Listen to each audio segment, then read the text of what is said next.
Mata nyo, pre. Bata. Ito, sa mata nyo.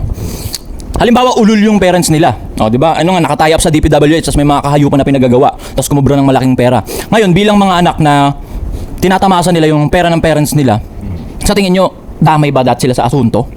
Bad trip ba talaga? Naka-bad trip po, pero damay ba sila sa atraso? Siguro, kung 18 pataas na sila. Hindi, halimbawa, kumbaga sa pagtira ng tao, kunyari mga anak. Tapos yung mga anak, di naman nila alam na, Kaya- blood money pala yan, dirty money pala yan. Ito nga, kung ADHD? 18 na sila pataas, talaga ako. Anong pag 18 patas? Kasi pare, 18 pataas, I would say mature enough para ma-figure out mo na there's something wrong, na yung nanay tatay mo, wala namang ganitong business, wala namang ganyang business. Bakit palong-palo kayo? Bakit may eroplano pa kayo? Hindi, may business nga. Mga ano sila, ano ba yun? Engineering firm, construction firm. Di ba, mga contractor nga eh. Anong But business still- ng parents mo? May mga engineering firm kami. But still, hindi mo siya makikita makakabili ng eroplano. Totoo.